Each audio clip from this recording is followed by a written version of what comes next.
Hello friends, मैं प्रदीप वर्मा आपके लिए एक नया टॉपिक लाया हूँ। Carbon dioxide transport through blood. दोस्तों, कभी कभी देखते हैं कि सिंपल चीज़ जब हमको समझ में आता है तब बायोलॉजी कितना इंटरेस्टिंग होते लगता है और हम लोग को लगता है कि कितना अच्छा हुआ। तो कुछ ऐसा ही चीज़ है कि जब कार्बन डाइऑक्साइड ट्रांसपोर्ट समझेंगे और जब हम लोग उसके बाद ऑक्सीजन ट्रांसपोर्ट को रिकैपिचुलेट करेंगे तो देखेंगे कि बायोलॉजी कितना इंटरेस्टिंग है और भगवान ने अद्भुत से बनाया है। तो चलिए, कार्बन डाइऑक्साइड ट्रांसपोर्ट शुरू करने से पहले मैं आपसे ये एक रिक्वेस्ट रखना चाहता हूं कि आप इसको अगर अच्छा लगे तो लाइक शेयर कीजिए। अगर आपको आपके हिसाब से आपका कोई वीडियो बनाना है तो भी कमेंट सेक्शन में लिख दीजिए। तो ठीक है, चलिए शुरू करते हैं। तो carbon dioxide transport three category, उसका थ्री स्टेजेस आपको देखना चाहिए। तो सबसे पहले देखिए, carbon dioxide transport through venous blood 52 ml पर 100 ml ऑफ ब्लड। तो आपको पता है कि कार्बन डाइऑक्साइड आर्टरी में भी है, वेन में भी है। ये चीज आपको ध्यान में रखना चाहिए। लेकिन वेन में, क्योंकि उसने टिश्यू से अभी वेन में कार्बन डाइऑक्साइड एंटर हुआ, तो जो वेनस ब्लड है उसका कार्बन डाइऑक्साइड का लिमिट ज्यादा है।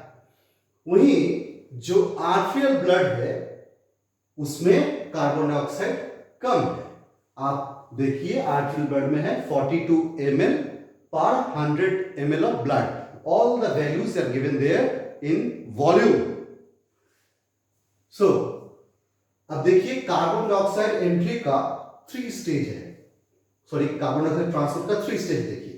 पहला तो क्या, कार्बन डाइऑक्साइड कहां से तो आएगा, तो हमारे शरीर में during all the time metabolic activities are going on and therefore carbon dioxide is liberating from the sales.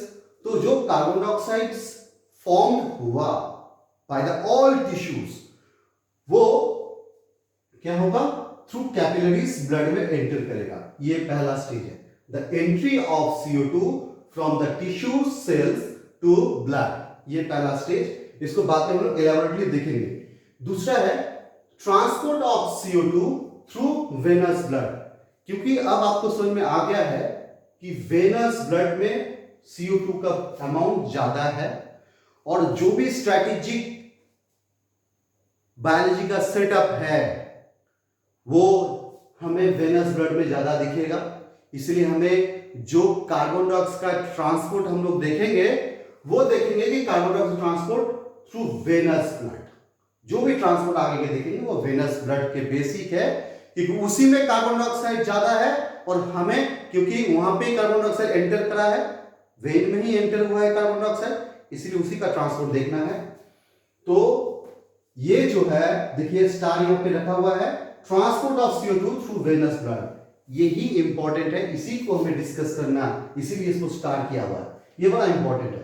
और तीसरी जो पॉइंट है, तीसरा जो स्टेज है, वो जब कार्बन डाइऑक्साइड ब्लड से ट्रांसपोर्ट हो रहा है उसका एंड कहां पे है, लंग्स में, क्योंकि उस कार्बन डाइऑक्साइड को रिलीज कर देना है। क्यों? क्योंकि आपको पता है कि कार्बन डाइऑक्साइड एक मेटाबॉलिक वेस्ट है। अगर ये हमारे शरीर में एक्यूमुलेट होता तो जो सेल्स है बॉडी का, ईच सेल्स का पीएच ऑल्टर हो जाता, और अगर पीएच चेंज हो जाता है तो काफी एंजाइम इनएक्टिवेट हो जाएगा और बायोलॉजिकल सिस्टम डिस्ट्रॉय हो जाएगा। इसीलिए हमें कार्बन डाइऑक्साइड को रिलीज करना ही है। तो वो कार्बन डाइऑक्साइड लंग्स में जाएगा और लंग्स से बाहर जाएगा। तो लंग्स में, अगर ब्लड से लंग्स में चला गया मतलब लंग्स से बाहर ही वो चला गया। तो ये थ्री स्टेज है। अब देखिए, यहाँ पे कुछ डाटा है। मैं चाहता हूं कि आप पहले इस डाटे का स्क्रीनशॉट ले लीजिए, क्योंकि इस वीडियो में आपको वो मिलेगा। देखिए, कार्बन डाइऑक्साइड ट्रांसपोर्ट का आप काफी वीडियो देखे होंगे, लेकिन कोई एक वीडियो में हर डाटा एक इजीली एक्सेस्ड वे में होना बहुत कम है। मैं ये कह रहा हूं कि आपको जो भी डाटा इस के टॉपिक से चाहिए होगा, सब डाटा आपको यहां पे मिल जाएगा। ये डाटा मैं बाद में इरेज करूंगा, आप इसको कॉपी कर लीजिए, इसका स्क्रीनशॉट ले लीजिए। चलिए आप देखते हैं। तो हमारा मेन स्ट्रेटेजी होगा कि कैसे कार्बन डाइऑक्साइड कॉन्डक्ट होता है। ये हमारा फोकस पॉइंट है। चलिए तो शुरू करते हैं कैसे ये होता है। देखिए, तो इसको, इस पोर्शन को मैं इरेज कर रहा हूं क्योंकि अब ये आपके पास है।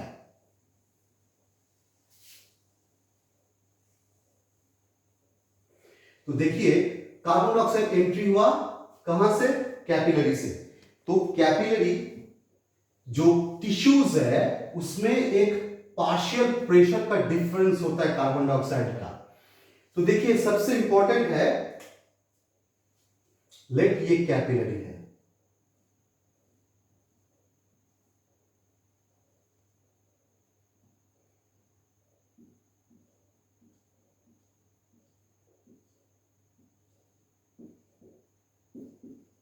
ये टिश्यूज। आपको पता है कि carbon dioxide all biological membrane को क्रॉस कर सकता है।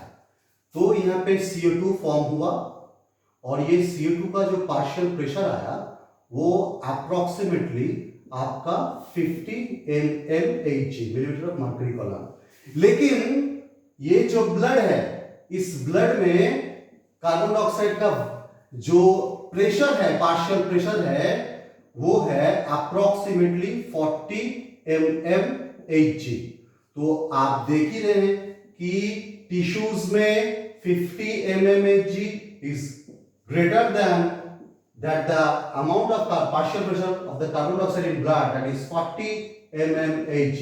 So by the pressure the simple diffusions happens.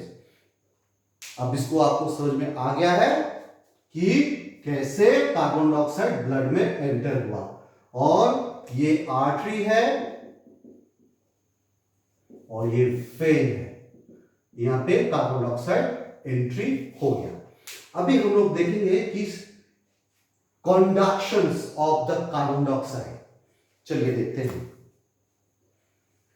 देखिए, कार्बन डाइऑक्साइड का कंडक्शंस हमारे ब्लड से 3 स्ट्रेटेजी से होता है। 3 strategies are that the carbon dioxide transported as by the physical solution form, by the carbamino compound form और bicarbonate form। ये 3 form से कार्बन डाइऑक्साइड ट्रांसपोर्ट होता है। इसको समझेंगे। 3 स्ट्रेटेजीज, यही इंपॉर्टेंट है। और देखिए, ब्लड में जब भी मान लीजिए कि ये आपका ब्लड है और ये आरबीसीज है, जब भी कार्बन डाइऑक्साइड एंटर हुआ, कार्बन डाइऑक्साइड आरबीसी के भीतर भी एंटर होता है। तो ये जो है, ये बाहर वाला है प्लाज्मा, ये मैं डॉटेड से आपको शो कर रहा हूं, और ये आरबीसी है। ये आरबीसी से भी 3 स्ट्रेटेजीज से फॉलोड होगा। कौन सा? by physical solution, by formation of carbamino compound and bicarbonate state। ये 3 स्ट्रेटेजी आरबीसी में भी है। तो पहले क्या है? Physical solution. दूसरा क्या है? Carbamino compound. और तीसरा क्या है? That bicarbonate state, bicarbonate state. अब देखिए, आरबीसी से भी ये ट्रांसपोर्ट होगा, प्लाज्मा से भी ये ट्रांसपोर्ट होगा। आरबीसी से भी फिजिकल सॉल्यूशन फॉर्म से, प्लाज्मा में फिजिकल सॉल्यूशन फॉर्म से। और देखिए, ये प्रोपोर्शनेट अमाउंट है, इसीलिए ये आपके लिए इंपॉर्टेंट है। ये आपके लिए बहुत इंपॉर्टेंट है। जो कार्बामिनो कंपाउंड यहां पे फॉर्म होगा आरबीसी में, आपको पता है कि हीमोग्लोबिन है, इसको डिटेल में देखेंगे। ये कार्बामिनो हीमोग्लोबिन होगा।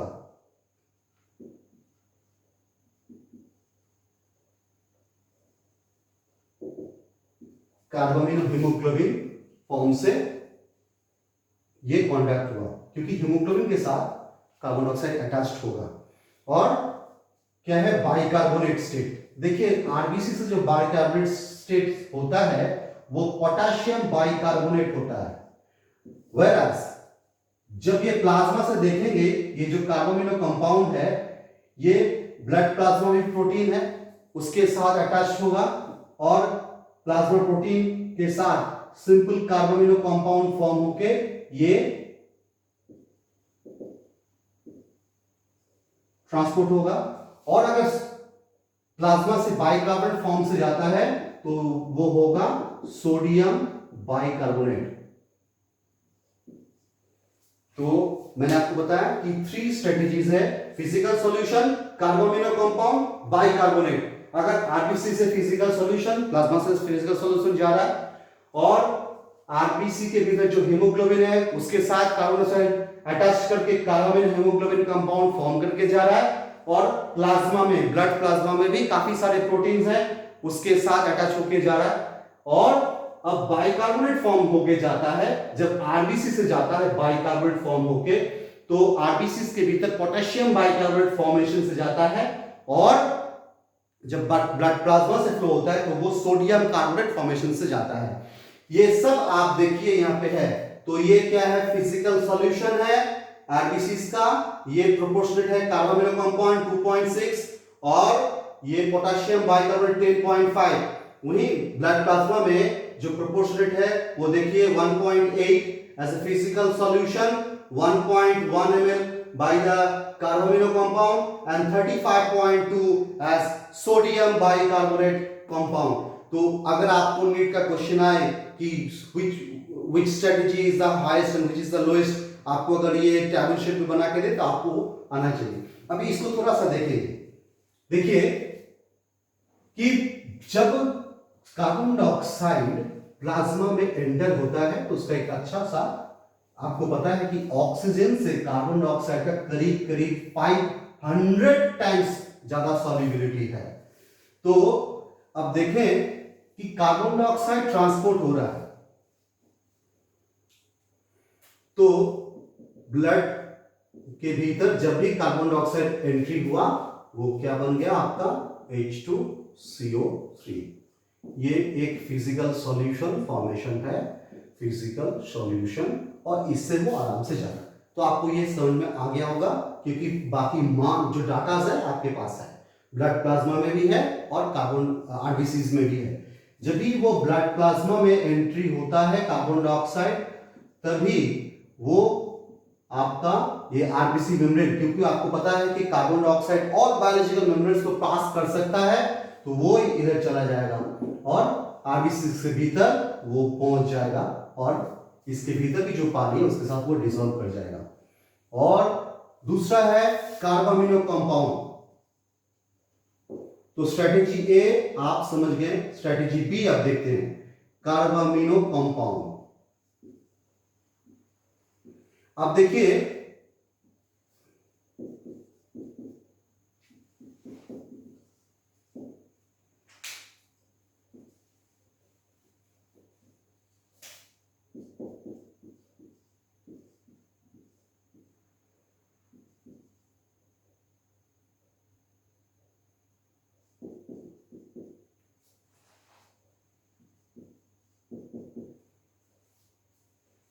देखिए प्रोटीन का टर्मिनल एमिनो एसिड्स जो है तो वहां पे अटैच होता है। एक्चुअली आपको पता है प्रोटीन पॉलीपेप्टाइड चेन है, तो जो फ्री एमिनो ग्रुप है, लास्ट वाला जो फ्री एमिनो ग्रुप है, उस एमिनो ग्रुप के साथ ये कार्बन डाइऑक्साइड अटैच हो जाएगा और ये प्रोटीन कार्बोनिल कंपाउंड ये पास ऑन होगा। तो ये प्रोटीन कार्बोनिल कंपाउंड अगर वो आरबीसी में पहुंच गया है तो आरबीसी के भीतर हीमोग्लोबिन है, आपको पता है कि काफी हीमोग्लोबिन है, और हीमोग्लोबिन के साथ जो अल्फा बीटा पॉलीपेप्टाइड्स होता है उसके लास्ट वाले जो एमिनो ग्रुप है उन चारों के साथ कार्बन डाइऑक्साइड अटैच हो जाएगा और इसको बोलेंगे कार्बामिनो हीमोग्लोबिन। तो कार्बामिनो कंपाउंड ब्लड प्लाज्मा से भी जाएगा, ब्लड प्लाज्मा में जो प्रोटीन है उसके साथ अटैच होके वो भी कांटेक्ट करेगा carbon dioxide as carbamino compound. But in case of RBCs, क्योंकि आरबीसी के भीतर भी कार्बन डाइऑक्साइड प्रोटीन के साथ जा रहा है, कार्बामिनो हीमोग्लोबिन कंपाउंड फॉर्मेशन से जा रहा है। आपको ये ध्यान में रखना है कि हीमोग्लोबिन का जो 4 पॉलीपेप्टाइड चेन है उसके लास्ट अमीनो एसिड में NH2 ग्रुप के साथ ये कार्बन डाइऑक्साइड अटैच हो जाता है। देखिए अब जो है बाइकार्बोनेट फॉर्म, स्ट्रेटेजी सी।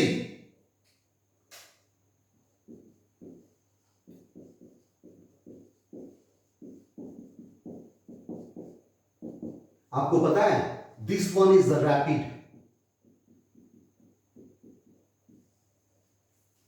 ये कार्बोनेट कंपाउंड, कोई एंजाइम इसको नहीं चाहिए। This one is the most rapid, ये आप याद रखिए। देखिए काफी वीडियो देखने से नहीं होता है, इंफॉर्मेशन होना चाहिए। तो देखिए ये कार्बोनेट कंपाउंड अब जो बना, अब इसको देखते हैं।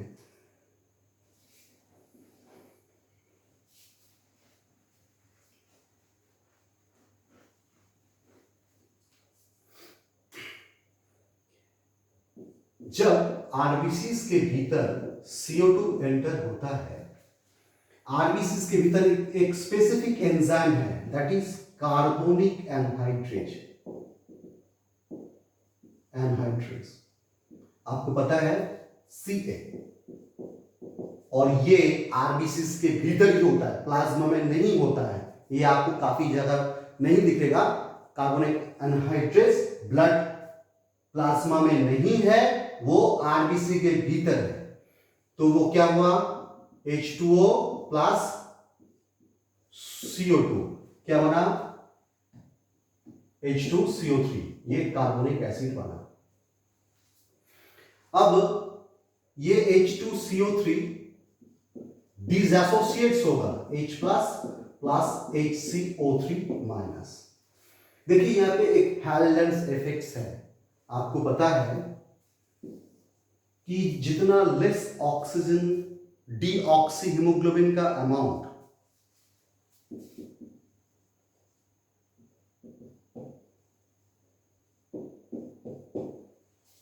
कि डीऑक्सी हीमोग्लोबिन जितना होगा उतना ही कार्बन डाइऑक्साइड ज्यादा ट्रांसपोर्ट होगा।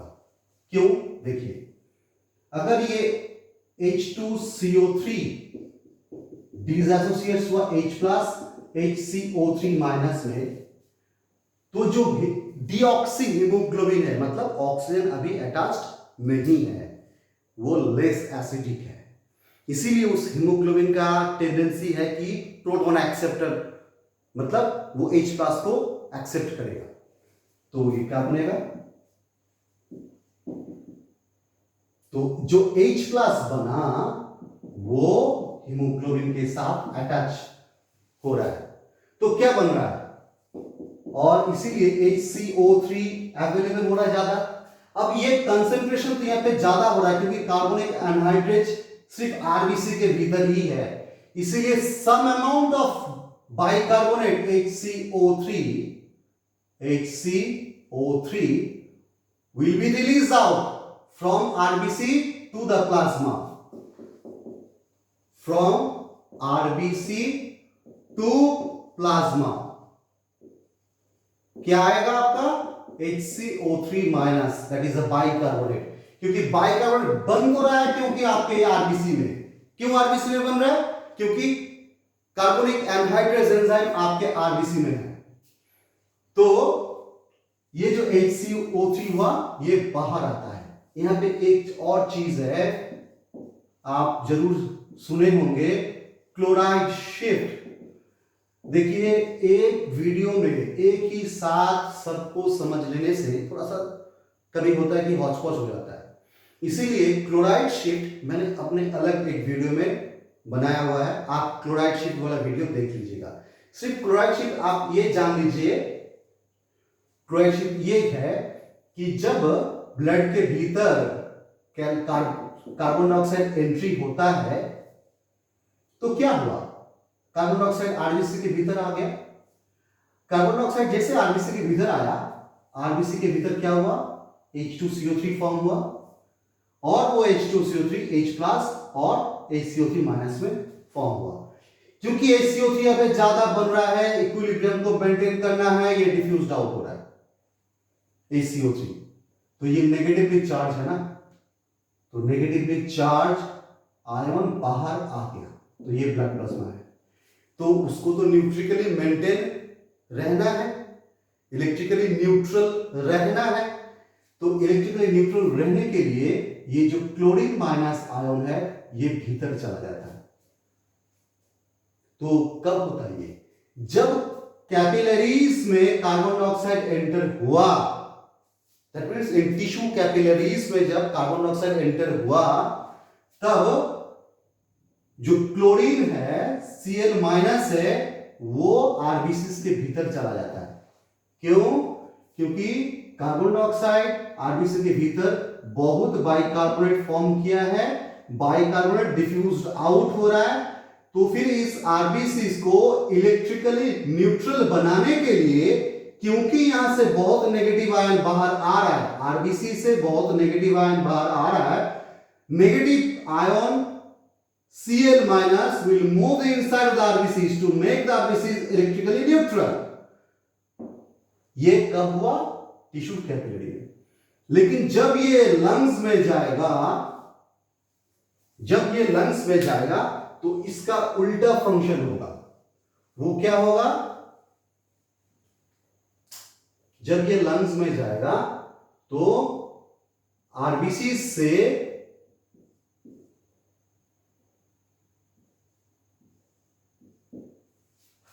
ये CO2 लिबरेट होगा ना, तो यहाँ पे कार्बन डाइऑक्साइड, अगर CO2 लिबरेट हो रहा है, क्योंकि आपको पता है कि वहां पे भी एक इफेक्ट है, क्योंकि आपने ऑक्सीजन पढ़ा होगा, क्योंकि लंग्स में ऑक्सीजन का पार्शियल प्रेशर ज्यादा होता है, तब हीमोग्लोबिन का अट्रैक्शन टुवर्ड द ऑक्सीजन ज्यादा हो जाता है। इसी के चलते होता है। मैं इसको ज्यादा डिस्कस नहीं करूंगा, मेरा एक अलग वीडियो है बोर्स इफेक्ट्स एंड हेल्डेन्स इफेक्ट्स, आप वहां पे जरूर देख लीजिएगा। तो जब वो लंग्स होता है, तो जब कार्बन डाइऑक्साइड रिलीज हो जाता है, तो फिर ये आपका इसको इलेक्ट्रिकली न्यूट्रल वो मैकेनिज्म नहीं चाहिए, फिर क्लोरीन Cl माइनस बाहर आ जाएगा। तो Cl माइनस ब्लड प्लाज्मा से आरबीसी के भीतर जाएगा जब ब्लड में कार्बन डाइऑक्साइड एंट्री होगा। That means in the tissue, in the blood tissues, sorry, in the body tissues, there the carbon dioxide will enter, but in the inside of the lung chlorine will be released out. So this is the chloride shift. ये important है, क्योंकि ये HCO3 जो mine बाहर आया ना blood plasma में, ये सोडियम बाइकार्बोनेट फॉर्मेशन से जाएगा। देखिए, तो अब जो लास्ट अपना टॉपिक है बाइकार्बोनेट फॉर्मेशंस, वो देखेंगे, क्योंकि हमने क्लोराइड शिफ्ट समझ लिया है कि जब ब्लड के भीतर कार्बन डाइऑक्साइड आएगा तब क्लोरीन भीतर जाएगा, आरबीसी के भीतर जाएगा, और जब ब्लड के भीतर से कार्बन डाइऑक्साइड निकल जाएगा एट लंग, तो आरबीसी से क्लोरीन बाहर आ जाएगा। तो इसको बोलते हैं क्लोराइड शिफ्ट। डिटेल वीडियो में आपको जरूर देख लेना है, इसको एकदम समझ लेना है। तो देखिए, बाइकार्बोनेट आयन, तो प्लाज्मा में देखिए, प्लाज्मा में जो ब्लड प्लाज्मा है, तो वहां पे HCO3 आ गया, आरबीसी से बाहर आया। अब वहां पे देखिए कि प्रोटीन के साथ सोडियम अटैच्ड है, तो क्या बनता है कि ये सोडियम बाइकार्बोनेट बन जाता है, NaHCO3। ये NaHCO3 ये आपका सोडियम बाइकार्बोनेट बना। और एक अल्कलाइन फॉस्फेट है, प्रोटीन फॉस्फेट है, डाइसोडियम हाइड्रोजन फॉस्फेट Na2HPO4, उसके साथ भी आपका H2CO3 रिएक्ट करता है और बनता है sodium bicarbonate plus sodium HPO4 hydrogen H2PO4 dihydrogen phosphate.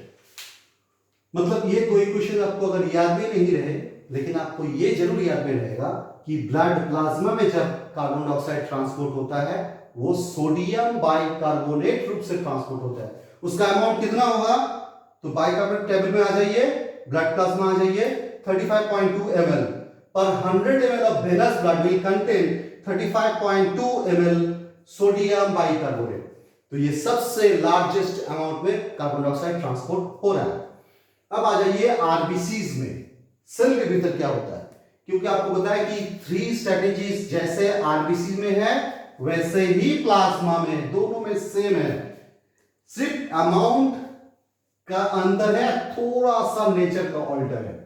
तो जब ये आपका ब्लड है, ये आपका आरबीसीज है, और आरबीसीज के भीतर हीमोग्लोबिन पोटेशियम के साथ अटैच्ड है, KHB, तो उसके साथ ये H2HCO3 रिएक्ट करा और पोटेशियम बाइकार्बोनेट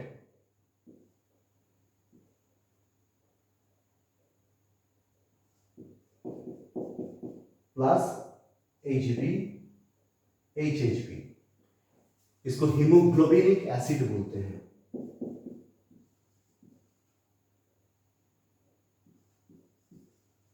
हीमोग्लोबिनिक एसिड। तो इतना आपको अगर ध्यान में नहीं रही तभी कोई प्रॉब्लम नहीं, आपको ध्यान में रखना है कि पोटेशियम बाइकार्बोनेट फॉर्म से आरबीसीज के भीतर से जाएगा। तो देखिए ये पोटेशियम KHCO3, और अगर ये प्लाज्मा से जा रहा है तो सोडियम बाइकार्बोनेट। आप देख पा रहे हैं, ये पोटेशियम बाइकार्बोनेट, ये सोडियम बाइकार्बोनेट, तो प्लाज्मा से सोडियम बाइकार्बोनेट और इससे पोटेशियम बाइकार्बोनेट, इस फॉर्म से ये जा रहा है। अच्छा, तो ठीक है, तो देखिए ये 3 ट्रांसपोर्ट स्ट्रेटेजीज है। अब यहां पे आ जाइए, ये देखिए टेबल है, तो वेनस ब्लड में क्या क्या प्रोपोर्शन है, देखिए फिजिकल सॉल्यूशन में वेनस ब्लड में 2.7 ml और आर्टेरियल ब्लड में 2.3 ml, क्योंकि जब अब लंग्स में ब्लड जाएगा, वेनस ब्लड लंग्स में जाएगा, वहां से कार्बन डाइऑक्साइड निकलेगा, इसीलिए आर्टरी में जो कार्बन डाइऑक्साइड प्रोपोर्शन है वो कम है। आप देखिएगा कि आरबीसीज के भीतर strategies of carbon dioxide transport अगर ऐड करते हैं तो 14 ml पर 100 ml होता है। ब्लड प्लाज्मा के भीतर से अगर कार्बन डाइऑक्साइड के ट्रांसपोर्ट को स्ट्रेटेजी कैलकुलेट करते हैं तो 38.1 ml होता है, और इसको मिला दीजिए आप, 14 plus 38.1 equals to 14 plus 38 equals to 52.1 ml। ये वेनस ब्लड का स्ट्रेटेजी आपको मैंने यहाँ पे प्रेजेंट किया है। ये डाटा इंपॉर्टेंट है क्योंकि हमें हर जगह डाटा चाहिए, इसलिए मैंने 100 मीटर किया है। अब तीसरा पॉइंट जो है कि entry of the carbon dioxide inside of lung, तो ब्लड के भीतर कार्बन डाइऑक्साइड कॉन्टैक्ट हो रहा है, अब इसको ब्लड से रिलीज होना है, तो कहां से रिलीज होगा, तो ब्लड जब लंग्स में पहुंचेगा तब उसको निकल के लंग्स के भीतर जाना है, एल्वियोली के भीतर जाना है, तभी वहां से निकल पाएगा कार्बन डाइऑक्साइड। देखिए कैसे होता है, मान लीजिए ये लंग है और ये है एक पल्मोनरी आर्टरी का ब्लड कैपिलरीज, इसको मान के चलते हैं।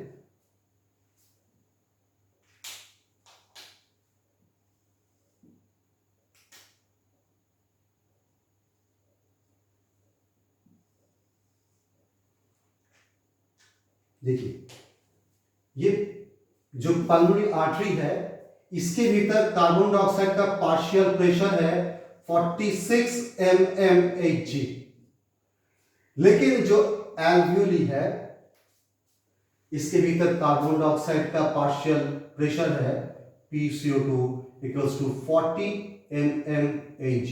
तो लंग्स के भीतर जो एल्वियोली में जो एयर है उसमें कार्बन डाइऑक्साइड प्रेशर कम है, और लंग्स के बाहर जो पल्मोनरी आर्टरी है उसमें आपका कार्बन डाइऑक्साइड का पार्शियल प्रेशर ज्यादा है। तो ज्यादा प्रेशर से कम प्रेशर, सिंपल डिफ्यूजन, ये सिंपल डिफ्यूजन से कार्बन डाइऑक्साइड ब्लड से लंग्स के भीतर चला गया, मतलब ये एक्सपायर्ड होके, जो हमको पता है कि एक्सपिरेशन प्रोसेस है, उससे कार्बन डाइऑक्साइड शरीर से बाहर चला गया।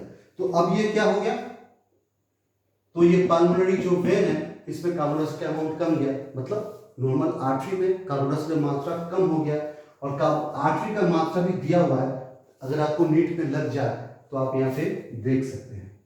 तो चलिए, ये कार्बन डाइऑक्साइड वीडियो मैंने आपको एक्सप्लेन किया है। इसके साथ आपको मेरा वो भी वीडियो देख लेना है, chloride shift and halogens and Bohr effect. वो दोनों एक साथ देख लीजिएगा, ये अलग देखिएगा तो ये आपको क्लियर अंडरस्टैंडिंग होगा।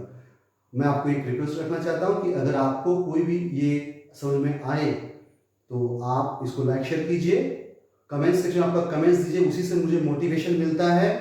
और अगर आपको आपके हिसाब का वीडियो चाहिए तो मुझे कमेंट सेक्शन में लिख दीजिएगा, मैं आप जिसमें चाहते हैं उसमें वीडियो बना के दूंगा। थैंक यू, अगले टॉपिक में मिलते हैं।